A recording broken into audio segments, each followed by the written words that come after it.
प्रभु ने मनुष्यों के वेलफेयर के लिए इस सृष्टि को बिल्कुल डेकोरेट कर दिया, सजा दिया। नाना प्रकार के पेड़ पौधे, तरह तरह के नदी, समुद्र, पहाड़, सब कुछ तैयार कर दिया कि मेरे लोग इस पृथ्वी पे जब तक है वो क्या करें, एंजॉय करें, खुश रहें और मेरी महिमा करें। हम लोग किसकी महिमा करते हैं? दो तरीके से करते हैं, बताता हूँ।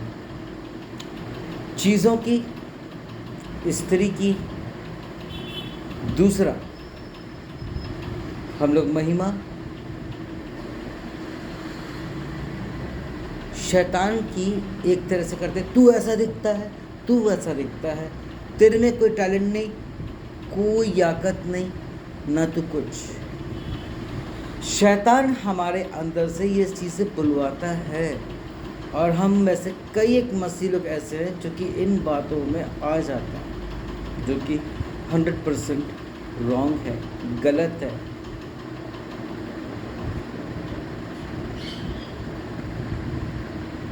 क्या लगता है महात्मा गांधी साहब का? उनकी 3-4 जब उन्होंने बिल्कुल प्रभु को जान लिया था, उन्होंने अपने कपड़े को त्याग दिया था। उनके 2-3 काम बड़े अच्छे थे। आंदोलन करना, डांडी मार, क्रांतिकारी, जहां पकड़ा गए तो जेल में रह करके चरखा चलाना, धागे बुनना और उसके साथ साथ बाइबल पढ़ना। वहीं से वो ब्लेस हुए और आशीषित हुए। और उन्होंने 3 बंदरों की स्टोरी बताया था। बुरा ना सुनो, बुरा ना देखो, बुरा ना बोलो। 3 वर्ड में उन्होंने टॉपिक खत्म कर दिया। पूरा बाइबल का सारांश यही निकला, क्योंकि यही चीज़ तो परमेश्वर कहते हैं अपने कलाम में। बुराई करने वाली जीभ को जितना पसंद, वह विचार आंखों से ना कर, बुरी बातें ना सुन। Conclusion in front of you all. My dears, उन्होंने, प्रभु ने, परमेश्वर ने इस सृष्टि को तैयार किया और हमारे लिए जब तक हम यहाँ पर गेस्ट हैं तब तक हम क्या करेंगे? एंजॉय के साथ प्रभु की महिमा। एंजॉय इस वर्ड इसलिए बोला, वाओ ये लाल सेब, ये हरा सेब, इसका टेस्ट अलग, इसका टेस्ट अलग। वादियों को देख रहे हैं, झरनों को देख रहे हैं, नदी समुद्र को देख रहे हैं, एक से फिशेस, एक से जानवरों को हम देख रहे हैं। प्रभु ने बताया कि मैं कितना बड़ा कलाकार हूँ। इसलिए मेरी हमेशा हर प्रार्थनाओं में यही रहता है, एक लाइन बोलता हूँ, you are the greatest artist in the world, nobody compare you. Nobody can compare you. हम लोग शैतान के चंगुल में क्यों हैं? हम लोग शैतान की बातों में क्यों हैं?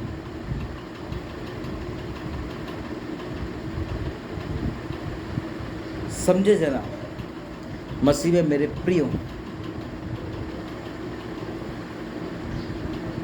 प्रभु ने अपनी महिमा, अपनी समानता के लिए हमको बनाया, अपनी महिमा के लिए। गलत ना करें। उसके बाद उन्होंने आदम को तैयार किया। काफ़ी समय तक देखते रहे, ये अकेला घूम रहा है, अकेला है, बोर हो रहा है, मैं तो सुबह शाम को इनसे बात कर रहा हूँ, ठीक है। उन्होंने एक हेल्पर दिया, एक सहयोग दिया, जो है हवा। जैसे कि हम सब जानते हैं, मसीह में मेरे प्रियो, हवा।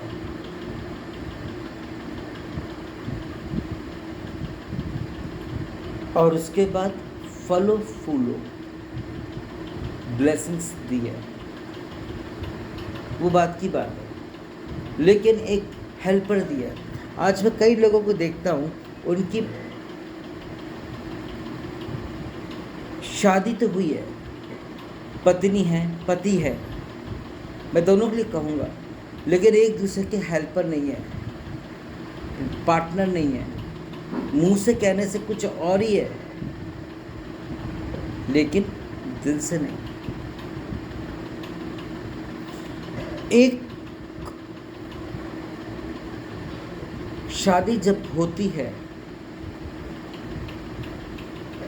तो दो परिवार का मिलन होता है, फैमिली बढ़ जाती है।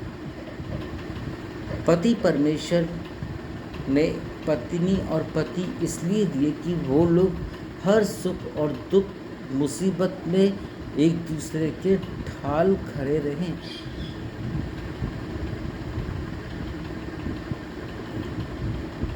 हम लोग जब शादी होती है तब वाउजेस, प्रॉमिसेस, प्रतिज्ञा जो होती है उनमें ये 7 टॉपिक्स होते हैं। आज किसने किसी को एक झापड़ मार दिया या कभी कुछ मन का नहीं हुआ तो गुस्सा होने लगे उनके ऊपर, उनसे दूर हो जाते हैं, घर परिवार को छोड़ के चले जाते हैं। साथ दो, चाहे आपका कपल कैसा भी हो। तो शादी क्यों किया आपने? जब एक दूसरे के सुख दुख में खड़े नहीं हो सकते, जब एक दूसरे की प्यार ख्याल नहीं कर सकते, तो क्या मतलब है?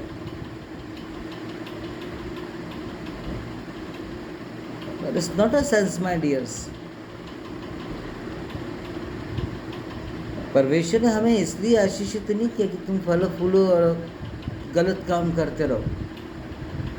देखो, परमेश्वर ने जो भी कहा है उसके साथ कंडीशन भी कहा रखा है। जैसे कि तुम जो कुछ मांगोगे तुम्हें दिया जाएगा, लेकिन वहाँ से यहाँ पहुँचो तो वहाँ पर डिफरेंट है। हर जगह प्रभु ने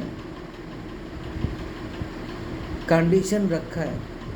कई लोगों को मैं देखता हूँ, मांगो तो तुम्हें दिया जाएगा लिखा है, पीछे पड़ जाता है कि प्रभु ने कहा है, पर उसके साथ एक कंडीशन भी तो रखा है। मैं उन लोगों की प्रार्थना सुनूंगा, नीचे 2 लाइन के बाद एक कंडीशन है कि जो मुझ में बने। फैमिली के साथ हो, फैमिली के बन के रहो। यही नहीं कि एक घर की एक फैमिली हो, आपकी मिनिस्ट्री की एक फैमिली है, चर्च मिनिस्ट्री फैमिली है, आपका स्टाफ जहाँ आप काम करते, जहाँ आप, वो भी आपकी फैमिली है।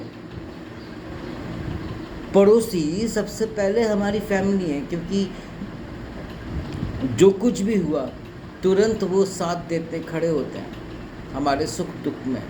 जब ये पराये लोग खड़े हो सकते हैं तो हमारे अपने क्यों नहीं होते? अपने क्यों नहीं होते?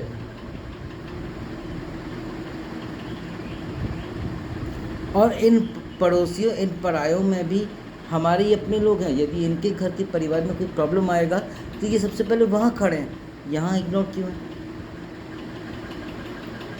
जिस लेडी से हम शादी करते हैं, बड़े विश्वास के साथ उसको लाते हैं घर पर, और वो बहू हमारे ही घर को तोड़ डाले, मतलब लड़ाई झगड़ा करे, सास ससुर को रोड में फेंक दे, अनाथ आश्रम में फेंकवा दे, ऐसी बीवी। और सबसे बड़ी बात तो ये है कि बीवियाँ तो बहुत मिल जाएंगी, लेकिन माता पिता नहीं बनेंगे, नहीं मिल पाएंगे, उनकी ब्लेसिंग्स चली जाएगी, वो दिल से बददुआ भी दे नहीं सकते। आज मैं कई लोगों को देखता हूँ कि वो लोग अपने माता पिता के साथ क्या ट्रीट कर रहे हैं, बच्चों के सामने, छोटे बच्चों के सामने। मैं अभी देख कर के आया कल, बहुत दुख लगा कि एक पत्नी मरी, जिनके बच्चों ने उनको रोड पे घर से बेघर कर दिया। वो काफ़ी समय तक ही स्ट्रगल करे, और उसके बाद उनकी वाइफ अभी कुछ समय पहले मर गई। उसके कुछ दिनों के बाद उनका पति मर गया।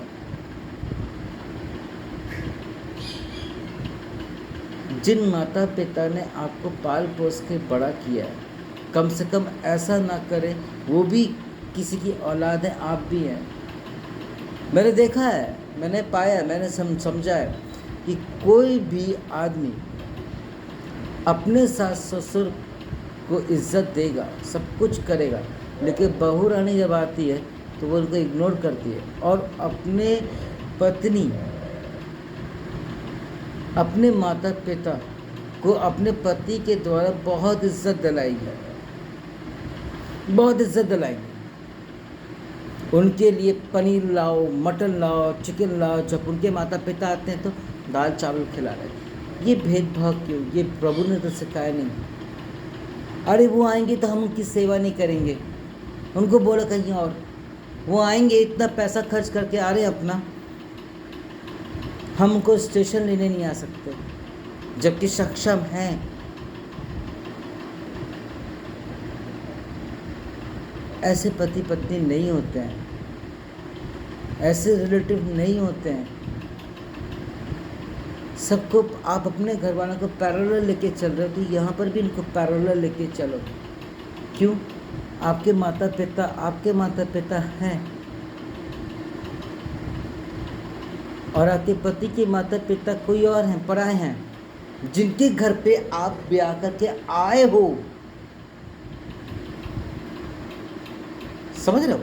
जिनके घर पे आप आए हो, उनकी चीज़ों का इस्तेमाल कर रहे हो, यहाँ तक कि आपको उन्होंने इज्जत दिया, शौहरत दिया, आपका अपना सरनेम भी दिया, और उसके बाद आप कर क्या रहे हो? What are you doing? क्या बाइबल हमको ऐसा सिखाता है, या कोई भी किताब हमको ऐसा सिखाती है, या कोई भी जन सिखाता है ऐसा? परमेश्वर ने हमको ब्लेस किया कि हम फले फूले और आशीषित हो जाए, इसलिए वो कायनात नहीं बनाया ये सारी चीज़ें कि हम उसकी महिमा ना करें। अब मैं देखता हूँ सूरज को प्रणाम कर रहे हैं, चांद जब निकलेगा उसकी वर्शिप कर रहे हैं। जिसने उनको उन चीज़ों को बनाया उसकी वर्शिप करने की कहा जा रहा है। आप ये सब के पीछे क्यों है? आज मेरे पास ये आईफोन है, आज मेरे पास इतने सब कुछ है प्रभु के दया से, और कोई भी आकर देखेगा, अरे वाह ये इज़ वेरी गुड यार, बहुत अच्छा है। इसे छोड़ो। जिस परमेश्वर ने उस कॉर्क सिंथेसाइजर जो कंपनी है कॉर्क की, उस इंजीनियर को दिमाग दिया, उसकी तारीफ़ करो। उस बाजे की तारीफ़ करने की ज़रूरत नहीं है, उस आईफोन की तारीफ़ करने की ज़रूरत नहीं है कि तू अच्छा दिख रहा है, वैसा दिख रहा है, तेरे कपड़े अच्छे, इसकी ज़रूरत नहीं है। अपने मन को साफ करें। यदि हम बिलीवर हैं, यदि हम प्रभु के जानने वाले हैं,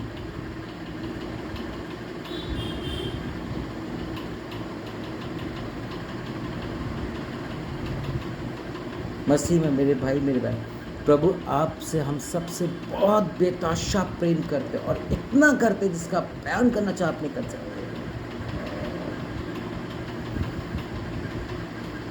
लेकिन हम प्रभु कितना करते हैं, और उसके बाद बोलते हैं कि ये बंदा दुआ प्रार्थना में नहीं है, जबकि देख रहे हैं कि वो दुआ प्रार्थना में दिन भर है, रात भर है, सेविका ही कर रहा है।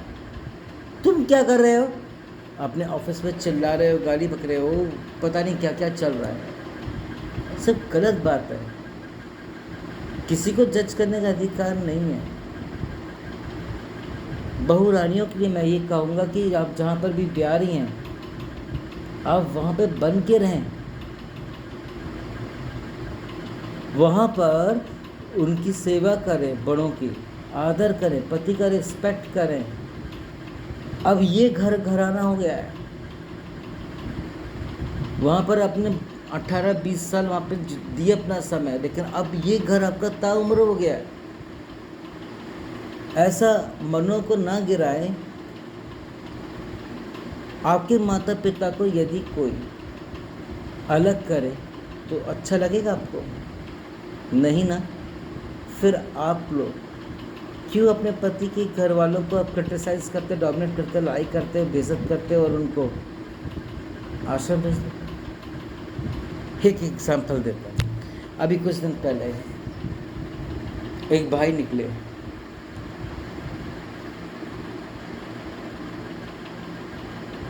उनका बेटा 52% मार्क्स लाया।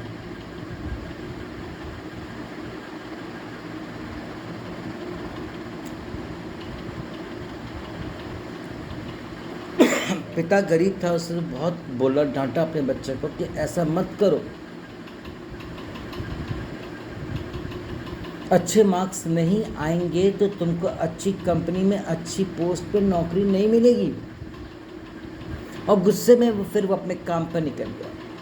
उसके बॉस का लड़का मिला रास्ते में, बोला कि ये समय हो गया, बहुत लेट हो गया।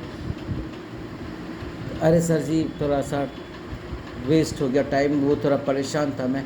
तो वो मालिक उसका ये बोलता है कि तुम्हारे घर में तो ये हमेशा रोज़ का ही चलता रहता है। ठीक है, कोई बात नहीं, तुम जल्दी से घर जाओ और साहब से मिलो, कहीं उनको जाना है। ठीक है। निराश था, डिसअपॉइंटेड था। घर पे पहुँचे साहब के घर पे, और उन्होंने कहा नमस्कार साहब। नमस्कार का जवाब दिया उनको बहुत अच्छे से।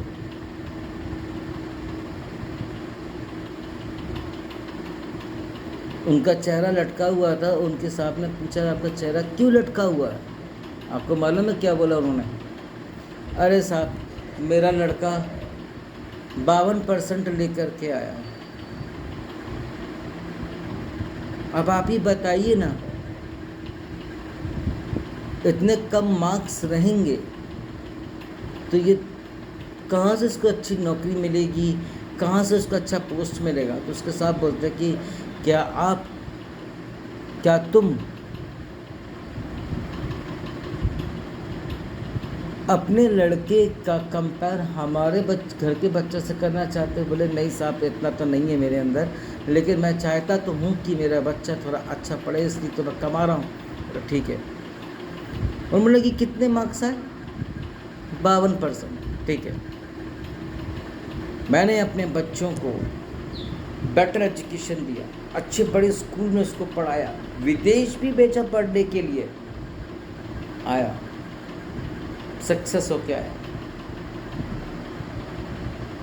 और मैं भी उसके अच्छे मार्क्स लाने के लिए प्रे करता था, मेहनत करता था, इसलिए मैंने उसके ट्यूशन्स, कोचिंग सब कुछ करवाया।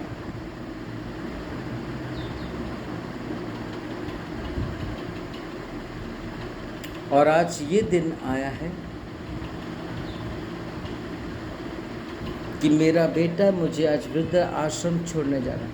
वो परेशान हो गया, सुन के बुरा लगा उसको, और वो निराश हो गया। मालिक का पिता उसे आओ ना देखा था। उसने कहा कि सर, जितने भी मार्क्स आएगा मुझे एक्सेप्ट है, कम से कम पड़ेगा या कुछ कम खाएगा तो दिक्कत तो नहीं जाएगी हमको या उसको। वो एट द मोमेंट अपने घर को निकला। उसने मालिक ने पूछा कि भाई कहाँ जा रहे हो? उन्होंने बताया कि मैं घर जा रहा हूँ, अपने बच्चे को बोलूँगा तुमने जितने मार्क्स लाया है वो अच्छे मार्क्स हैं।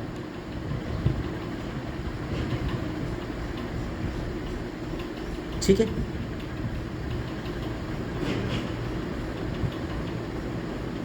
आजकल ये हो रहा है, नौकरियां भी ज़्यादा नहीं मिल रही, बिजनेस भी ज़्यादा नहीं चल रहा, क्योंकि ऑनलाइन हो गया सब।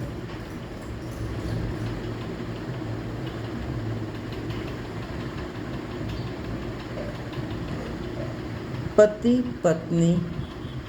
पत्नी जैसे नहीं, एक दोस्त जैसे रहे। जैसे कि एक दोस्त सुख दुख का साथी होता है, एक दूसरे की हेल्प करता है। मेरे 9-10 दोस्त थे मध्य प्रदेश में, रात के 2 बजे करीब बुलाए, वो रात के 2:30 बजे करीब घर पर होते थे, मेरे हर दुख सुख के साथी थे।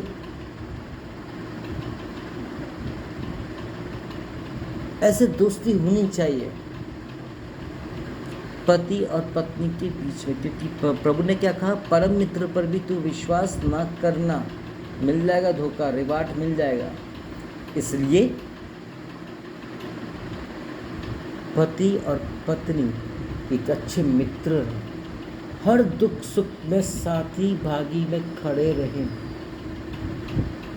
जीवन का पहिया एक टायर से नहीं चलता है। ये सर्कस नहीं है कि एक टायर से जीवन को चला लो। एक भाई की शादी हुई, 1.5 महीने के अंदर उसके 8.5 का फटका लग गया। उसकी वाइफ इतनी कमाने वाली, इतने पैसे, और कितना घमंड बोलते थे कि हम तो बहुत अमीर हैं।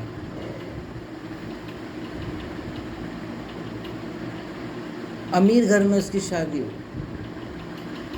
मालूम है क्या हुआ? एक पंची से मदद ना किया, और कहते हैं ये अपने पति को कि तू भिखारी है। घर गया बेचारा, कई बार बेइज्जत होने के बाद, तो कहते हैं ये तो मेरे घर में रहता, मेरा खाता है, जबकि उस पति ने दिन भर भूखा रहा है, दिन भर में 2 रोटी खाया है, मदद, हेल्पिंग सब कुछ किया है।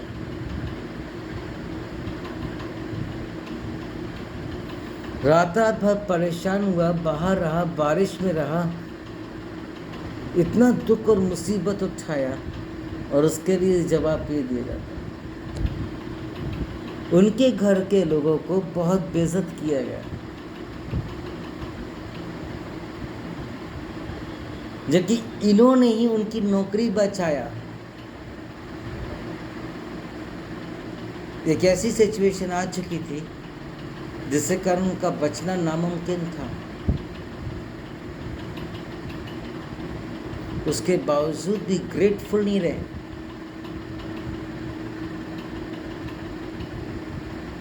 थैंकफुल नहीं रहे। लुक डाउन कौन करता है? शैतान करवाता है। बेइज्जती कौन करवाता? शैतान करवाता। झूठ कौन बुलवाता? शैतान बुलवाता। बुराइयां कौन सुनता? झूठ कौन सुनता? गंदी बातें कौन सुनवाता? शैतान। गलत चीज़ों को उठाने के लिए उसकाता कौन? जैसे कि ये फ़ोन को चोरी करने का है तो शैतान। गलत जगह पर नाच गाना, बीड़ी सिगरेट दारू ये सब कुछ करना, कहाँ जा रहे कदम? शैतान। प्रभु ने तो हमको एक अच्छा वारक सिखाया, झूठ ना बोलो, सब ना करो। भजन 104 में दिया है, आओ हम यहोवा के घर को चले। वहाँ तो हम जा रहे हैं, लेकिन किस मनसबा से जा रहे हैं? 2 धारी तलवार तो नहीं है, लेकिन 2 मुख के सांप जरूर है। कर क्या रहे? मेरे प्रियो, यदि आपको परमेश्वर ने जोड़ा है एक दूसरे से, तो एक दूसरे के बन के रहें। और जब हम एक दूसरे के बन के रहेंगे तो एक दूसरे का परिवार भी बनेगा, आशीषित और फलवंत होगा। फिर ये जो कायनात है, वादियाँ हैं, फल फ्रूट है, नदी समुद्र है, पहाड़ है, हिल्स स्टेशंस हैं, जाइए फैमिली के साथ और आशीष पाइए। दुआ प्रार्थना करते हैं, जब चर्च जाते हैं तो रिपेंट कर लें। इतने बड़े नहीं हो गए कि आप छोटे होकर के किसी को माफ़ी भी ना मांगने की हो। और अगर नहीं, और बार बार आप झूठा कर रहे हैं, घमंडियों का परमेश्वर सामना करता, घमंडियों का। आज तो कल घमंडियों का सामना होएगा। तब क्या करोगे? जब खुल जाएंगी किताबें। घमंडियों का सामना करता है परमेश्वर, कह रहा है। बवंडर जैसी स्पीड से सर्वनाश करने वाला परमेश्वर। पढ़ो, बाइबल को उठाओ, समझो पढ़ने के साथ साथ। ऐसा ना करें कि प्रॉब्लम क्रिएट हो।